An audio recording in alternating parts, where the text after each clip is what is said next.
I was called in to be a member of this jury, and frankly, I didn't know too well what to expect. I did know that there had been a National Student Challenge going on, and that there were some over 1,000 contestants that had been shortlisted.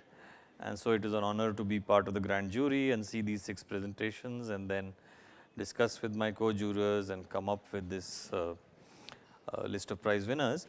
I must say that I expected the entries to either have a lot less software or a lot more software. I expected them to not really be balanced. I thought there would be some which would be strongly oriented towards designing a product that would be put out into the market, and others which would be very soft and say there is nothing to be designed, but just a social process or something like that.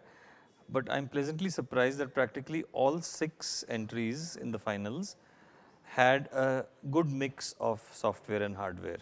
So I could see that the designers had put their minds not just into getting a device designed or a method or a system designed, but also in the implementation process.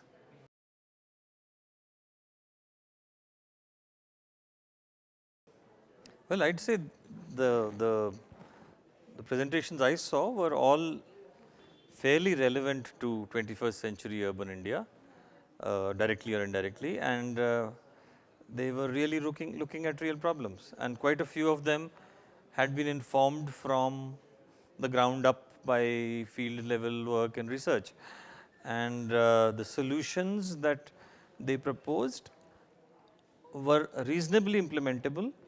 Whether they succeed or not would not just be a function of implementation in this case, but also a function of many other divisive tendencies in our marketplace and society, which as students I do not think they can deal with, whether it is what should I say, difficult practices, buyout behavior,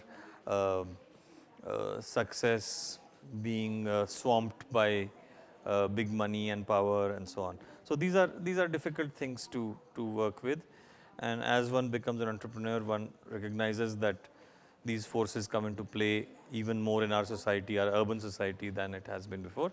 So there are aspects of corruption also that they haven't dealt with, and all those will come into play, but then that's what being an entrepreneur is all about.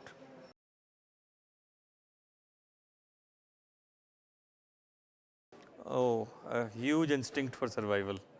That's, as an entrepreneur myself, let me say, I die 1,000 deaths every year thinking seriously about closing down my enterprise. And that's the key factor, is that you have to say, well, no, I'm not going to close it. I'm going to fight this next hill and go across.